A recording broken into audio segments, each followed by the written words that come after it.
Hello, my little shams. How are you all doing? But I hope you all are doing great and fine. So, welcome back to your maths classes. In today's class, we are going to start with a new chapter that is measurements. Now, बच्चों, we see different objects around us, right? हम लोग हमारे आसपास बहुत तरीके के objects देखते हैं. They have length, breadth and height. And बच्चों हम लोग जितने भी ऑब्जेक्ट्स देखते हैं सबके पास लेंथ ब्रेड्थ एंड हाइट होती है. ना बच्चों we use different methods for measurement और हम लोग इन ऑब्जेक्ट्स की मेजरमेंट्स के लिए डिफरेंट डिफरेंट मेथड्स का यूज करते हैं. जैसे कि बच्चों हम कभी कभी अपने हैंड स्पैन को यानी कि अपने हाथ से किसी चीज को मेजर करते हैं, देन अपने पाम से भी मेजर करते हैं, देन बच्चों हम कुछ कुछ चीजों को अपनी आर्म लेंथ से मेजर करते हैं, then we have a foot, a base, a full span. So now बच्चों length of a table उसको हम measure कर सकते हैं by hand span. Length of a book को हम लोग palm से measure कर सकते हैं and length of bed sheet को हम लोग cubit से measure कर सकते हैं. Then we have breadth of a room, so उसको हम लोग foot से measure कर सकते हैं and then we have a length of playground that can be measured by pace. ना बच्चों standard unit of measuring length. So बच्चों हम लोग लेंथ को किस यूनिट में मेजर करते हैं? मीटर में. बच्चों this is the standard unit. Now we commonly use a ruler to measure the length and बच्चों हम लोग यूजुअली एक रूलर का यूज करके किसी भी लेंथ को मेजर करते हैं.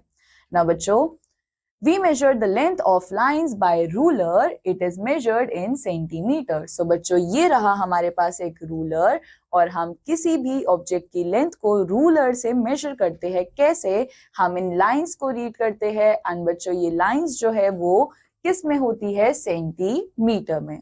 ना बच्चों 100 सेंटीमीटर मिलकर क्या बनाता है? 1 मीटर. एंड बच्चों शॉर्ट फॉर्म हम लोग मीटर के लिए क्या यूज करते हैं? m. देन बच्चों शॉर्ट फॉर्म हम लोग सेंटीमीटर के लिए क्या यूज करते हैं? cm.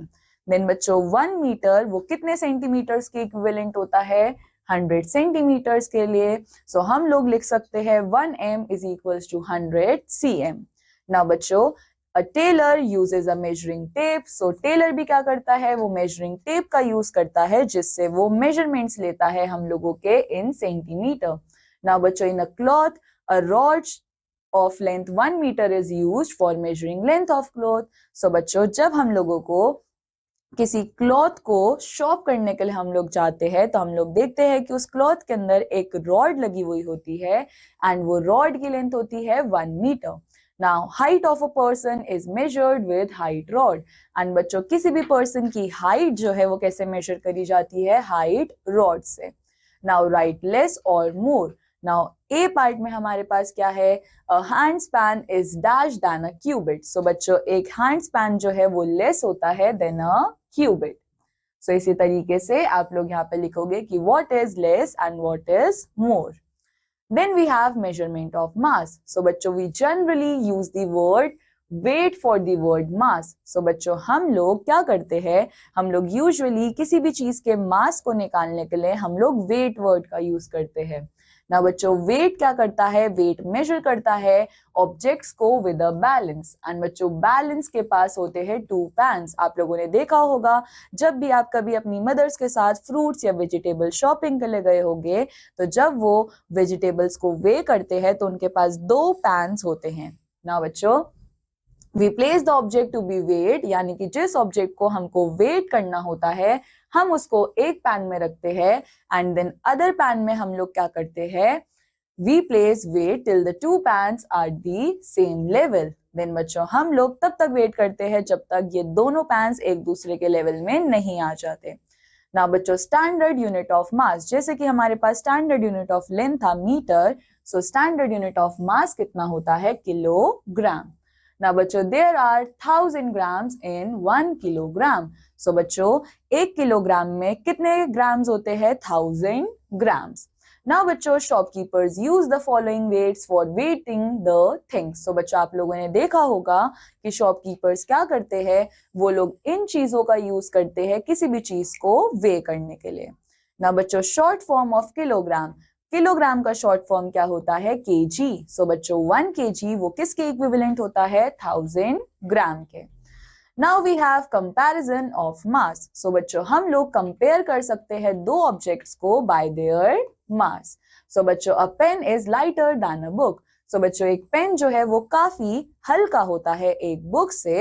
एंड बच्चों apple is heavier than a flower. And बच्चों एक एप्पल जो है वो काफी भारी होता है एक फ्लावर से। ना बच्चों राइट हेवियर और लाइटर। अब हम लोगों को हेवियर और लाइटर लिखना है। सो बच्चों lunch box is dash than a school bag. So बच्चों हमारा लंच बॉक्स लाइटर होता है हमारे स्कूल बैग से। सो हम लोग यहाँ पे लिखेंगे लाइटर।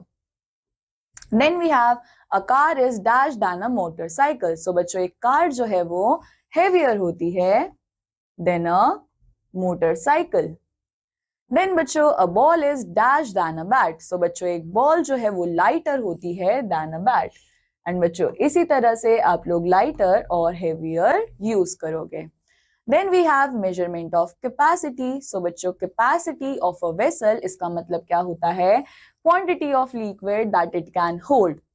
So बच्चों capacity का मतलब क्या है कि कितना quantity of liquid वो hold कर सकता है when it is completely filled, जब वो पूरी तरीके से fill हो जाएगा। We use different vessels for carrying liquids. हम लोग different vessels का use कर सकते हैं liquids को carry करने के लिए, जैसे कि water, milk और oil, etc. ना बच्चों standard unit to measure the capacity, यानी कि स्टैंडर्ड यूनिट क्या होती है किसी भी कैपेसिटी को मेजर करने की, दैट इज लीटर। एंड बच्चों शॉर्ट फॉर्म में हम लोग लीटर को लिखते हैं एज एल। एंड बच्चों स्मॉलर यूनिट क्या होती है कैपेसिटी की, मिलीलीटर, जिसको हम लिखते हैं ml। ना बच्चों vessels for measuring petrol, kerosene and diesel etcetera, इनको हम लोग देखते हैं। ना बच्चों हमारे पास यहाँ पे क्या है 50 ml, 100 ml, 200 ml, 500 ml and 1 liter. Now next we have comparison of capacity. So बच्चों अब आप लोगों को क्या करना है, take an empty glass, हम लोग एक खाली ग्लास लेंगे और एक empty जग लेंगे। Now बच्चों fill the glass with water and pour it into jug. So बच्चों अब आप लोग क्या करोगे, ग्लास के अंदर पानी भरोगे और उसको खाली करोगे जग के अंदर।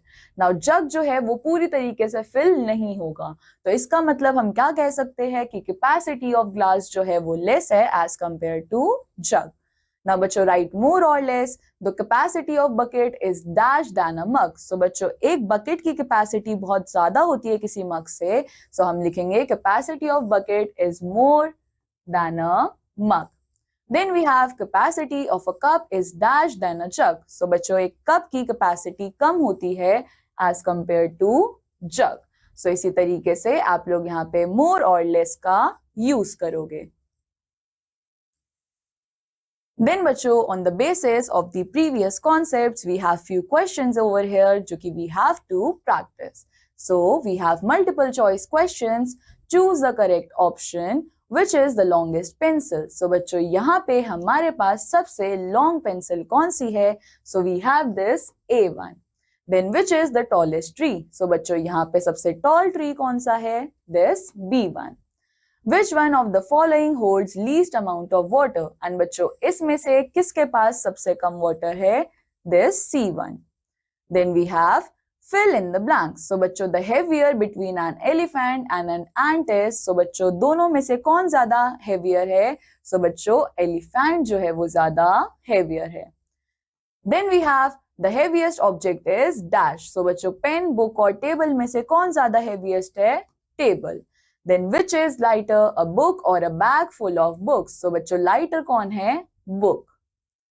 Then which is longer, a pace or a handspan? So बच्चों आप लोग यहाँ पे बताओगे कि कौन ज्यादा longer होता है, एक pace या फिर handspan? So बच्चों this completes our chapter. I hope आप सबको measurements का concept काफी अच्छे से समझ आया होगा। बच्चों I'll meet you in the next chapter. Till then take care. Bye bye.